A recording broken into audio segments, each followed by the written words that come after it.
अस्सलाम वालेकुम क्लास। अब हम नेटिव मोबाइल एप्लीकेशन डेवलपमेंट को सीखना शुरू करेंगे। इस स्लाइड में सबसे पहले मैं अपने ए असिस्टेंट इमरान को इंट्रोड्यूस करवाऊंगा। उसके बाद आपके पीसी या लैपटॉप में कम से कम जो हार्डवेयर रिक्वायर्ड है नेटिव डेवलपमेंट के लिए उसको बताऊंगा कि वो क्या क्या चीज़ें हैं। फिर मैं जावा के बारे में बताऊंगा कि जावा की डेवलपमेंट के लिए हमें क्या क्या चीज़ें इंस्टॉल करना ज़रूरी है। फिर हम इंटेलिजे इंस्टॉल करेंगे। उसके बाद एंड्रॉयड स्टूडियो को इंस्टॉल करेंगे।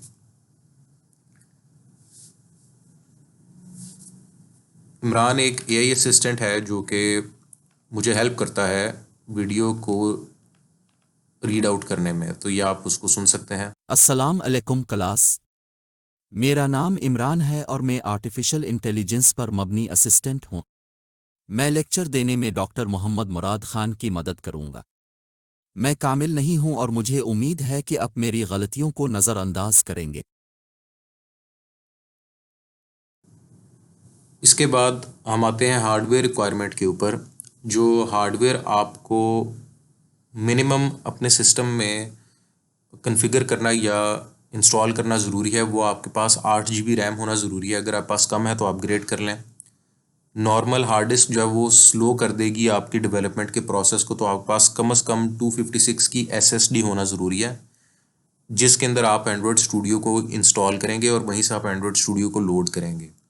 और प्रोसेसर जो है वो 5th जनरेशन कोर i5 के बाद की कोई भी जनरेशन या कोई भी आई वर्जन आपके लैपटॉप में होगा या पीसी में होगा, वो हमारे लिए सफिशेंट होगा। अब बातें हैं कि जावा काम कैसे करती है। Java is strictly typed language. Java code is compiled into class files which are packaged as jar files. जो जावा का कोड है, जब हम उसको रन करते हैं तो ये डायरेक्ट एग्जी या डायरेक्ट एग्जीक्यूशन में नहीं जाता। जावा के कोड से सबसे पहले क्लास फाइल बनती है। जो क्लास फाइल होती है वो प्लेटफॉर्म इंडिपेंडेंट होती है। इसका मतलब ये है कि अगर आप अपने सिस्टम पे जावा से क्लास फाइल बनाएंगे तो असूली तौर पे जो कि जावा की फ़िलॉसफी है, वो क्लास फाइल आपके मोबाइल पे भी रन होनी चाहिए, आपके टीवी पे भी रन होनी चाहिए, आपकी गाड़ी में अगर जावा वहाँ पे भी रन होनी चाहिए। जो जो सी डिवाइस जावा कंपेटेबल है वहाँ वो क्लास रन होनी चाहिए। और मुख्तलिफ क्लासेस को जब हम इकट्ठा करके मुख्तलिफ प्लेटफॉर्म्स पे रन करने के लिए एक जगह से दूसरी जगह मूव करते हैं तो हम वो एक जार पैकेज में करते हैं। तो आपने इस चीज़ का ध्यान रखना है कि जावा से हम क्लास फाइल्स बनाते हैं और क्लास फाइल्स को हम ग्रुप करते हैं जार फाइल्स के अंदर। अब मिसाल के तौर पे मैंने कोड लिखा और मैंने अपनी जार फाइल्स बना ली। मैं चाहता हूँ कि मैं अपना कोड किसी और मशीन पे रन करूँ, तो वो जो होस्ट मशीन है जिसमें मैंने अपना कोड रन करना है, वहाँ पे या जावा डेवलपमेंट किट या जावा रन टाइम एनवायरनमेंट, इन दोनों में से कोई ना कोई एक चीज़ होना ज़रूरी है। जावा रन टाइम एनवायरनमेंट एक छोटा सॉफ्टवेयर है जो कि आप जावा की वेबसाइट से डाउनलोड करके किसी भी सिस्टम पे इंस्टॉल कर सकते हैं। Java run time environment on the host machine to execute compiled code.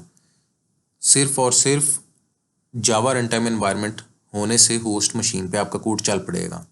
लेकिन अगर आप डेवलपर हैं और आप साथ साथ अपने टारगेट मशीन या होस्ट कंप्यूटर पे डिबगिंग भी करना चाहते हैं, तो आप वहाँ जावा डेवलपमेंट किट इंस्टॉल करेंगे। जावा डेवलपमेंट किट जो है वो बड़ा सॉफ्टवेयर है जिसके अंदर जावा की फाइल्स का सोर्स कोड साथ आता है, तो आप वहाँ पे डीबगिंग और मुख्तलिफ और टेस्टिंग भी कर सकते हैं।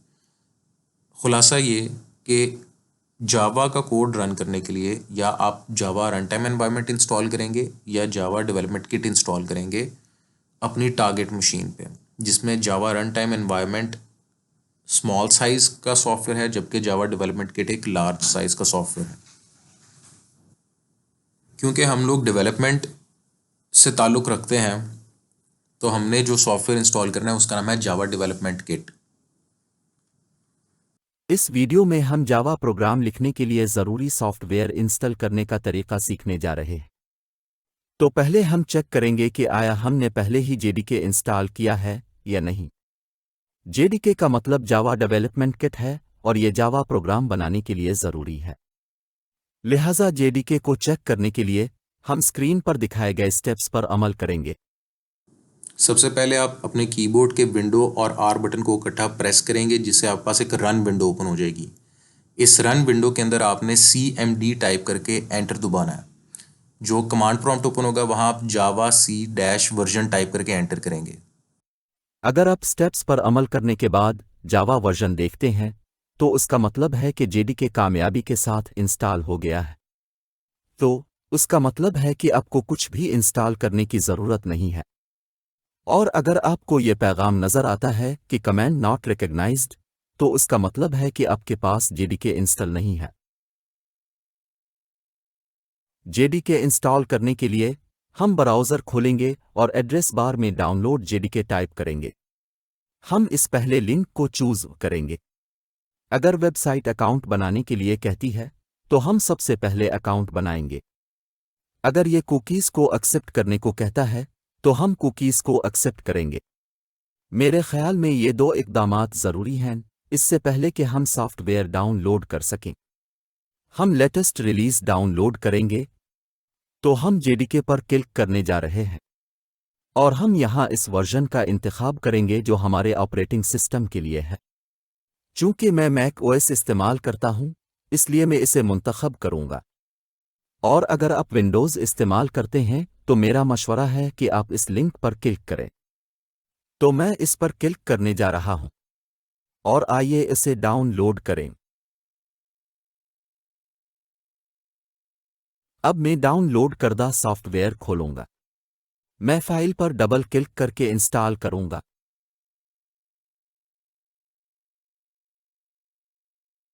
ये कहता है कि जेडीके कामयाबी के साथ इंस्टॉल हुआ। लिहाजा अब मैं इस इंस्टॉलेशन फाइल को डिलीट कर दूंगा क्योंकि हमें उसकी मज़ीद ज़रूरत नहीं है। अब आपको जावा वर्जन चेक करने के लिए कमांड प्रमोट को दोबारा खोलना चाहिए। आप देख सकते हैं कि जावा इंस्टॉल है। अगर आपको यही पैगाम नज़र आता है तो इसका मतलब है कि आपने कामयाबी से जेडीके इंस्टॉल कर लिया है और हम अगली वीडियो पर जाने के लिए तैयार हैं। अगली वीडियो में हम इंटीग्रेटेड डेवलपमेंट एनवायरनमेंट इंस्टॉल करने जा रहे हैं जहां जावा कोड लिखा जाएगा।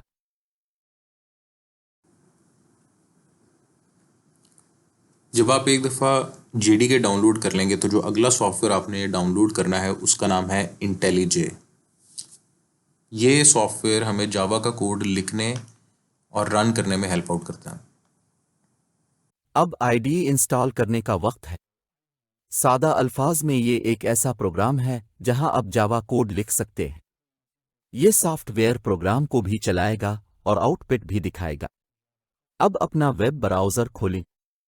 नताइज देखने के लिए डाउनलोड इंटेलीजे टाइप करें। इंटेलीजे वेबसाइट देखने के लिए पहले लिंक पर क्लिक करें।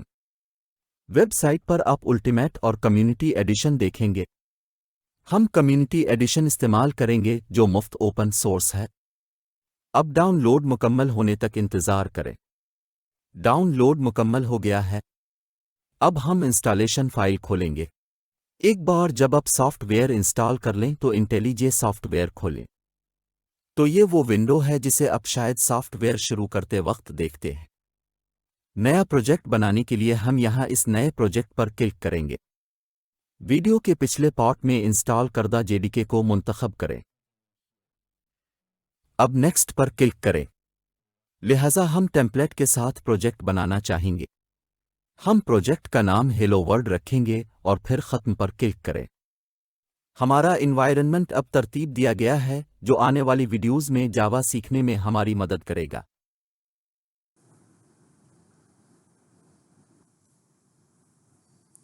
इंटेलीजे सॉफ्टवेयर हम इस्तेमाल करेंगे जावा का कोड लिखने और उस कोड को रन करने के लिए, लेकिन इंटेलीजे सॉफ्टवेयर से एंड्रॉयड एप्लीकेशन डेवलप नहीं होती। एंड्रॉयड एप्लीकेशन डेवलप करने के लिए हम एंड्रॉयड स्टूडियो अलहदा से डाउनलोड करेंगे। उसका तरीक़ेकार अब मैं आपके साथ शेयर करूंगा।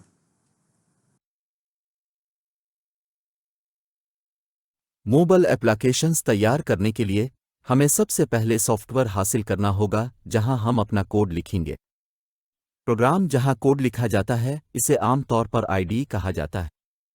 आईडी का मतलब है इंटीग्रेटेड डेवलपमेंट एनवायरनमेंट और हमारे मामले में ये एंड्रॉयड स्टूडियो होगा। लिहाजा अपने कंप्यूटर पर वेब ब्राउज़र खोलें और एंड्रॉयड स्टूडियो के लिए सर्च करें। एक बार जब नताइज स्क्रीन पर जाहिर हो जाएंगे, अब हम सामने आने वाले फर्स्ट लिंक को खोलेंगे और हमें एंड्रॉयड स्टूडियो का सबसे ज़्यादा रिसेंट वर्जन मिलेगा। इस वीडियो की रिकॉर्डिंग के वक्त ये 4.0 है। आप मुख्तलिफ लिंक का वर्जन देख सकते हैं। अगर आप जो नंबर देख रहे हैं वो 4.0 नहीं है तो परेशान ना हो, ये काम करेगा। ये दरअसल इस जैसा ही है, लिहाजा अब बगैर किसी परेशानी के कोर्स की पैरवी कर सकेंगे। तो आइए जाएं और एंड्रॉयड स्टूडियो डाउनलोड पर क्लिक करें। अब हमें शराइत व ज़वाबित को कबूल करने की ज़रूरत है और आइए डाउनलोड करना शुरू करें। जैसा कि मैं पहले ही सॉफ्टवेयर डाउनलोड कर चुका हूं, मैं उसको पार्ट स्किप करूंगा। तो चलिए और इंस्टॉलेशन फाइल पर क्लिक करें। नेक्स्ट पर क्लिक करें। अब आप देख सकते हैं कि एंड्रॉयड वर्चुअल डिवाइस यहां चेक किया गया है। ये डिवाइस एक एमुलेटर मोबाइल फ़ोन है जिसे हम एप्लीकेशन को चलाने के लिए इस्तेमाल करेंगे, जिसे हम बिल्ड करने जा रहे हैं। हम उसे यहाँ चेक बॉक्स चेक शदा छोड़ देंगे और इसका मतलब यह है कि Android virtual device Android studio के साथ इंस्टॉल हो जाएगी, ताकि हमें इसे दस्ती तौर पर इंस्टॉल करने की ज़रूरत ना पड़े। अब जाएं और नेक्स्ट पर क्लिक करें। अब आप इस जगह का इंतखाब कर सकते हैं जहां आप फाइल्स इंस्टॉल करना चाहते हैं। डिफ़ॉल्ट मकाम को बरकरार रखने के लिए यह तजवीज़ करदा है और इंस्टॉल पर क्लिक करें। इंस्टॉलेशन मुकम्मल हो गया है, लिहाजा अब नेक्स्ट पर क्लिक करें। स्टार्ट एंड्रॉयड स्टूडियो को निशान ज़द रखें और फिर फिनिश पर क्लिक करें। अब आप देख सकते हैं कि एंड्रॉयड स्टूडियो चल रहा है और खिल गया है। अगर आपको ये स्क्रीन नज़र आती है तो इसका मतलब है कि अपने एंड्रॉयड स्टूडियो को कामयाबी से इंस्टॉल कर लिया है। अगली वीडियो में हम एंड्रॉयड स्टूडियो इन्वायरमेंट से मज़ीद वाकिफ़ होंगे और हम अपना पहला एंड्रॉयड प्रोजेक्ट बनाएंगे। जी क्लास, यहाँ पे हमारे इंस्टॉलेशन से रिलेटेड वीडियो एंड होती है, लेकिन एक सवाल जो अहम है वो ये कि इंटेलिजे भी एक आईडी ही है और एंड्रॉयड स्टूडियो भी एक आईडीई है, तो दोनों में फ़र्क क्या है?